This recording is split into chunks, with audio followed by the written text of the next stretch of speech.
Olá, vamos falar aqui sobre como lidar com as birras, as terríveis.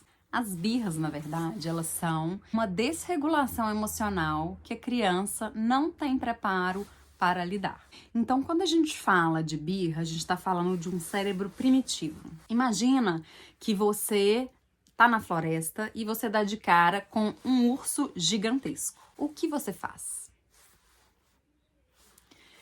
Quando o urso chega, você, na verdade, a gente não sabe como a gente vai agir na hora, porque tem uma descarga de adrenalina muito grande e o nosso corpo se prepara para correr ou fugir. É sobrevivência. Então, a criança, quando está no momento de crise emocional, ela está no momento de sobrevivência. É isso que acontece no corpinho dela. Então, diante das birras, né, quem nunca passou por filhos e viveu um momento em supermercado com a criança jogando no chão porque quer comprar um biscoito de chocolate? Quem nunca viveu que atira a primeira pedra? E quando a gente não é pai e mãe ainda, a gente muitas vezes tem olhares julgadores. E a gente só percebe isso depois que a gente tem filho, né? Então, vamos imaginar que essa mão aqui é um cérebro, tá? É um cérebro. E aqui, nessa parte de dentro, é a amígdala, que é a parte que regula as emoções. Aqui é o córtex, que tampa essa amígdala, né? Então aqui eu estou totalmente no meu autocontrole. Quando eu estou sobre uma crise emocional, uma birra, o meu córtex levanta e a minha parte emocional fica totalmente à mostra. O que acontece? Eu não sei me controlar. É o cérebro emocional. A razão, ela foge. Apareceu um urso na minha frente, o que eu faço? Eu corro, eu fujo, eu bato, eu mato. O que eu faço? Né? Subo na árvore, eu vou morrer. Então, é uma sobrevivência. E a criança, diante de uma birra, ela não sabe se controlar sozinha. O adulto deveria saber, mas sabemos nós que muitos adultos não conseguem, né? E muitas vezes a gente tem um adulto que não consegue se autocontrolar e tá tentando obrigar a criança a se controlar. Então, a gente precisa, primeiro, acalmar essa criança para depois falar de aprendizados. Muitas vezes a criança tá lá, tranquila, brincando, de repente o coleguinha pegou o brinquedo.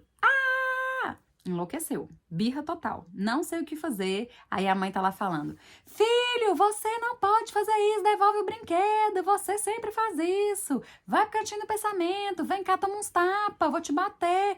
E aí aqui, ó, percebe que a mãe também está no descontrole? Por quê? Ela tá gritando, ela não tá no controle. E como que eu vou descontroladamente ajudar essa criança a se acalmar, sendo que nem eu me acalmei? Então eu preciso de ajuda para me acalmar.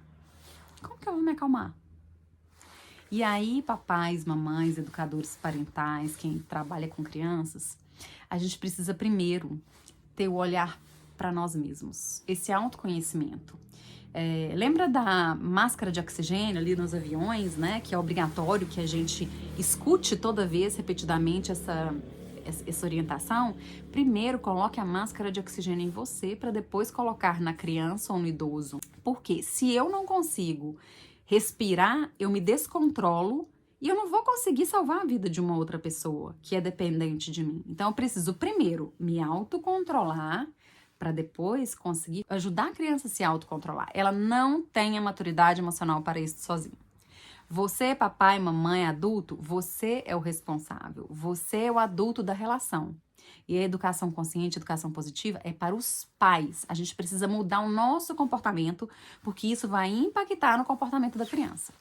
Portanto, precisamos saber como vamos nos acalmar. Tem pessoas que se acalmam, não, eu vou apertar meu dedo aqui, porque aí eu consigo canalizar minha energia toda aqui, então tô apertando. E às vezes tem pessoas que em palestras fazem isso, botam a mão pra trás, ninguém tá percebendo que tá nervoso, mas tá ali, tendo autocontrole. Eu tô apertando aqui minha mão, sem machucar, né, gente? Tem pessoas que precisam de uns 5 minutinhos.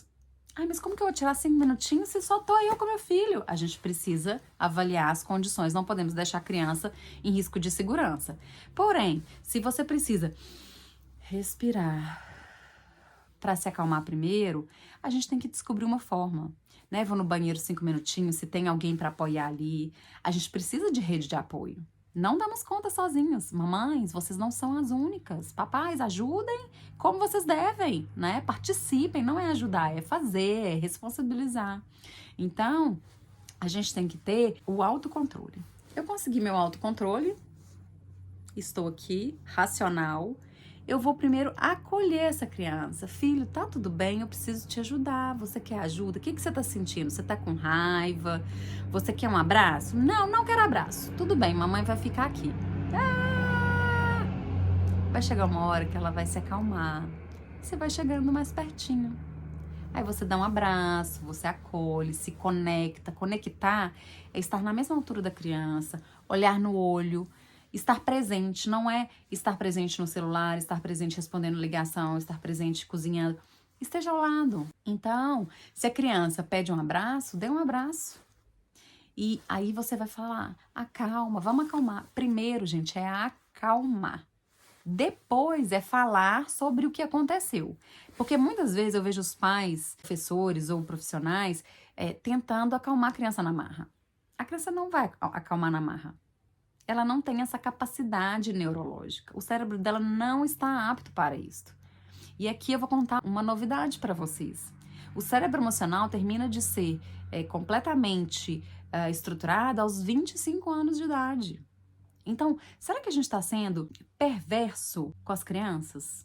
Será que a gente está exigindo demais? A gente precisa pensar sobre isso. Porque se a criança está ali no descontrole dela, eu chego e falo, você sempre faz isso, vai e devolve isso pro seu irmão, senta aqui, você tem que aprender agora, vai pro cantinho do pensamento. Essa criança, ela não vai aprender nada com isso, ela só vai aprender a calar os sentimentos dela. E quando eu calo meus sentimentos, esses sentimentos eles ficam guardados. Quando eu tento calar meus sentimentos, a vida vai cobrar lá no futuro, com uma depressão, com uma ansiedade, com crises existenciais, distância da família, na adolescência, buscar muito fora o que tem que buscar dentro, que é a estrutura familiar, valores. Por isso, minha gente, é importante a gente saber lidar com essa birra, a gente acolher esse momento da criança. A gente não vai ser permissiva, a gente não tá passando a mão na cabeça, a gente tá ajudando a criança a lidar com uma situação que é muito complexa para ela. Ela não sabe lidar sozinha. Então, se você está no supermercado, a criança está fazendo uma birra, primeira coisa, tire ela dos olhares julgadores. A gente não precisa desse olhar nessa hora, né? Tira ela, acolhe. Filho, eu entendo que você tá nervoso, eu entendo que você gostaria muito de comer esse biscoitinho. Uma vez a mamãe também ficou muito nervosa com essa situação. E começa a ensinar sobre sentimentos, né? Que você também sente, isso é empatia. Você também sentiu isso em algum dia, quando você era criança ou em alguma situação. Conta pra ela. E a criança começa a se acalmar. Depois que ela se acalmar, você continua seu trajeto, volta para casa, em casa você pode conversar. Olha, filho, quando a gente está no supermercado, a gente não pode comprar tudo que a gente quer. A gente tem um orçamento e a gente precisa ir exatamente aonde que estão as coisas que a gente precisa. Então, da próxima vez, você me ajuda a encontrar o que a gente precisa? Fazendo combinados. Então, é esperar passar esse momento de estresse. E aí eu vou contar uma história que eu escutei que faz muito sentido. Uma mãe que à noite o filho dela começou a gritar, chorar muito porque a mamãe não escrevia mais bilhetinhos para ele de manhã. Mamãe, você não escreve mais bilhetinho de manhã, você não gosta de mim.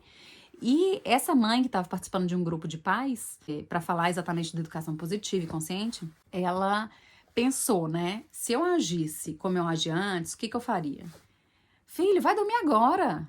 Não é hora de fazer esse escândalo. Vai dormir, vai pra sua cama agora, me deixa dormir. Vocês acham que essa criança ia se acalmar? Quem ia ficar sem dormir era ela e a mãe, né? Pelo estresse que ia demorar muito para passar. Agora, ela agiu diferente. Ao invés de se estressar com a situação e falar para ele o que ele deveria fazer, o que ele não deveria fazer, ou dar sermão, que não funciona, ela chegou para ele e falou, filho, eu entendi, você então sente falta da mamãe escrever os bilhetinhos, né? Mamãe vai escrever os bilhetinhos. Beleza, a criança se acalmou, todos dormiram. No dia seguinte, passado o estresse, a mãe conversou. Filho, você disse que sente falta da mamãe escrever os bilhetinhos, né? Eu entendo que você sinta falta. Mamãe vai escrever bilhetinhos, eu sei que você gosta, você se sente amado com isso. Mas vamos combinar que de noite, a gente não precisa ficar pensando nessas coisas. De noite a gente pode dormir, relaxar a cabecinha. Olha a diferença. Então, assim, primeiro eu me conecto, depois eu acolho e depois eu falo de aprendizados. Lidar com a birra é isso, minha gente. E ela vai acontecer muitas vezes. Não há como lidar com a infância sem passar pela birra.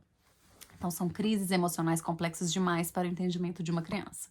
Nós, pais, precisamos acolher e saber lidar. Então, primeiro eu preciso lidar com a minha parte emocional, para depois conseguir ensinar a criança a lidar com a parte emocional dela, porque ela vai seguir o exemplo.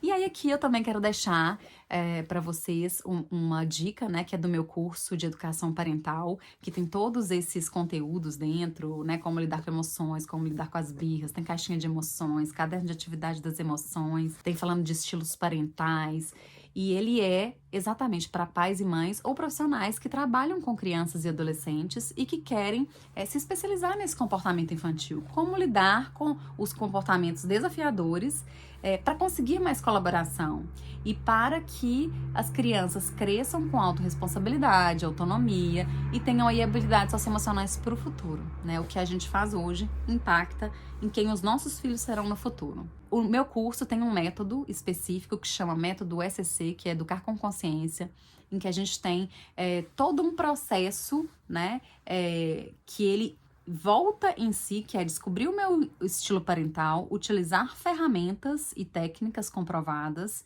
não conseguir implementar alguma técnica ou alterar algum comportamento, eu volto para essa técnica, tento reimplementar e aí eu volto. Meu estilo parental mudou? E a gente tem várias formas de lidar com isso. Temos mandalas que vai ensinar você como descobrir o comportamento desafiador e como conseguir essa colaboração. O link, né, do meu curso tá aqui nos comentários. Espero você lá. Grande beijo.